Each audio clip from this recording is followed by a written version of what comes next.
People of God. So this is Nnaya. Nnaya Akalugu Faith Ayo Jesus. Some people call her Simsola. He is an indigenous of Imo State. Yes. But her mom is from Ondo State. Reason why she has the Yoruba names. No brainer, right? Nnaya would always refer to herself as Yoruba Lemio. So Nnaya decides to make a video of her morning routine, speaking Yoruba all through. Well, the video didn't have to be a morning routine video any longer, though. Casualties happens, don't they?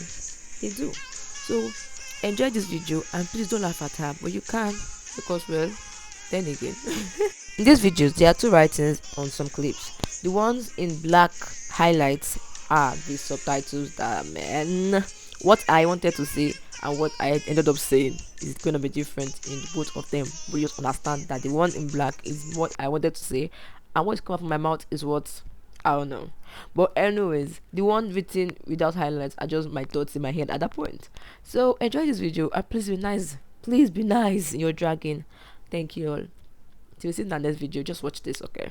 And for your own good, don't eat while you're watching this video. Those I did not warn you.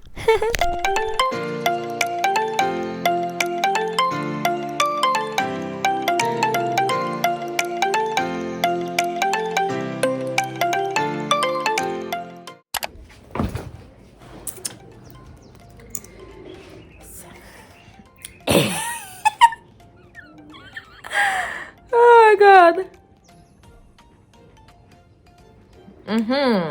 Ẹ káàárọ̀ gbogbo ilé. Orúkọ mi ni Nnaya. Nnaya nínú ilé Èkó. Ẹ dúró. Ẹ káàárọ̀ gbogbo ilé. Èèyàn tó rẹwà. What's hello? What's hello? Hello! Ẹ káàárọ̀. Hello! Ẹ káàárọ̀. Èèyàn tó rẹwà. Orúkọ mi ni Nnaya nínú Èkó. Ní Èkó. Ní Èkó. Ẹ kú ṣé àlàáfíà lẹ wà? Àjírẹ́bí ẹ káàbọ̀ ní tẹlifíṣọ̀n mi. Ẹ káàbọ̀ nínú tẹlifíṣọ̀n mi. Bá mi subscribe. Mommy, ṣé ìpàdé di fídíò? Ẹ jọ̀ọ́ bá mi subscribe. Bá mi fi ọwọ́ kọ tẹ bọ́tìnì nísàlẹ̀. Bá mi sọ kọ́kọ́ nínú ìsàlẹ̀ tún. Bá mi sọ nǹkan tó dá nínú ìsàlẹ̀, má sọ nǹkan tó burú. Nínú fídíò tí a wá ṣe lénìí, mo máa sọ Yorùbá. Mo máa sọ fún wọn nǹkan tí mo ṣe látàárọ̀. Ẹ káàárọ̀. Látàárọ̀ ọdún ìsìyẹ ni tí mo máa ṣe lójoojúmọ́ láràárọ̀ tí mo fẹ́ bẹ̀rẹ̀ ètò mo fẹ́ sọ̀rọ̀ kan nínú lipstick kan. Orúkọ lipstick ti what is Mira lost in Yoruba? Ṣá Mira lost ring. In lipstick ó dà gan-an, ó dà. Hello.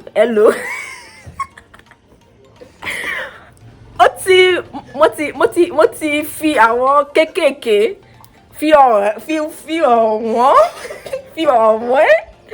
Mo ti fọ ẹnu mi pẹ̀lú mo ti fọ ojú mi.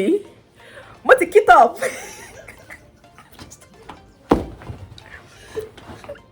This is a big thing. Mo ti kit up, but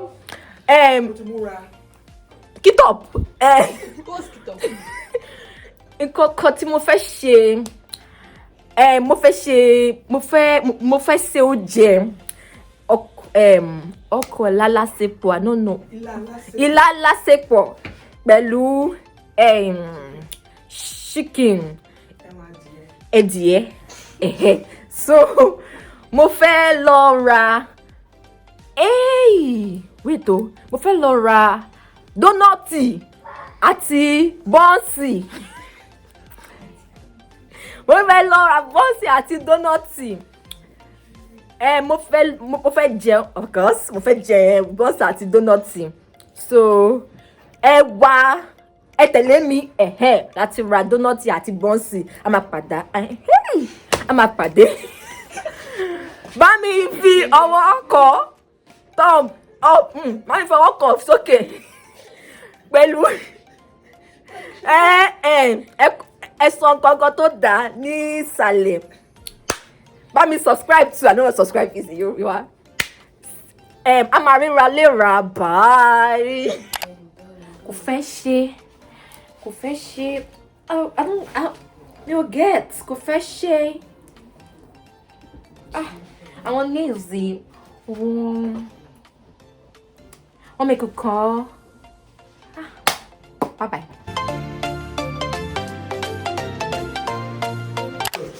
Mo ti lọ, àti dé. So, ìyá tó ń ta dónọ́tì àti buns kò ti dé. So, èmi àti àbúrò mi a yà lọ sí ọ̀dọ̀ ìyá tó ń ta oúnjẹ, Mọ́mì Victor. So, ara mo fi àwọn videos wọn tí ara oúnjẹ. So, ara oúnjẹ, yes, mo fẹ́ jẹ oúnjẹ mi, of course. So, tí tó bá ti yá, a máa lọ sí ìyá tó, a máa padà lọ sí ìyá tó ń ta dónọ́tì àti bọ́ǹsì. Yes. Bye. Ó dàbọ̀. Because you are not on Sunday already now. You don't hold this especially for children. What is the difference? This is the same they brought from this thing from camp. It's not the same.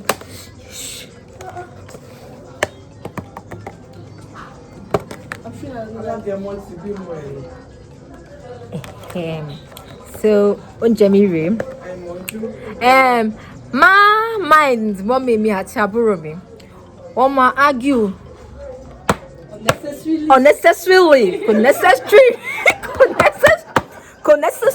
máa argue fún nǹkan kékèké tí kò necessary. Ṣùgbọ́n ẹ ṣe.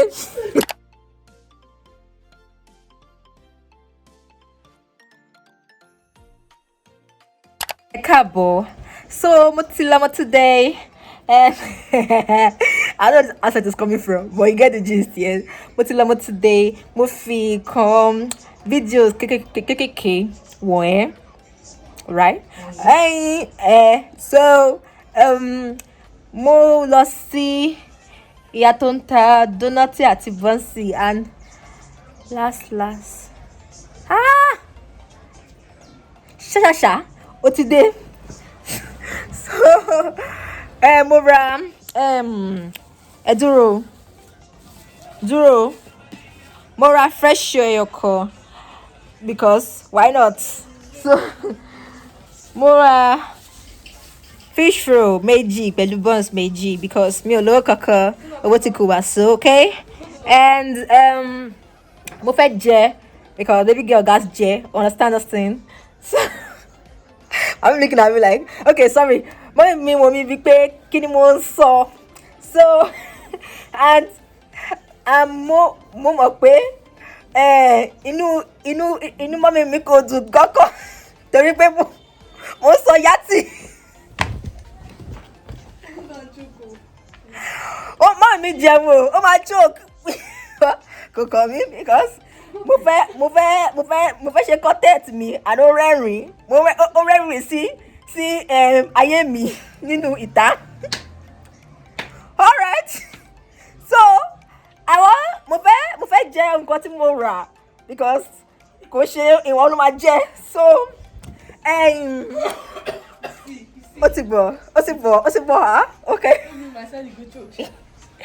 So, drop that in now. Mo fẹ́ pàdé vlog yìí. ṣùgbọ́n bọ́tì ṣùgbọ́n àbí ṣùgbọ́n calm down o calm down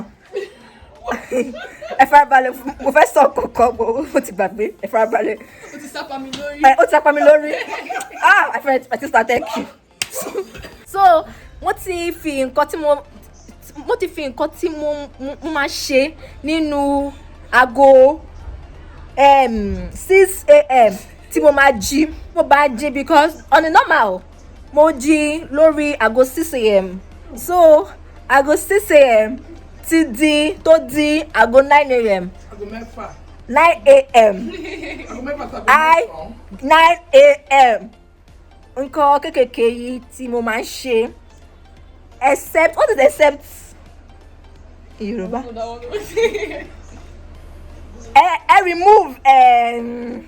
I remove brushing for ẹnu because mi ò ní fẹ́ ẹnu ní in the morning. yàtọ̀ sí ẹnu fífọ̀.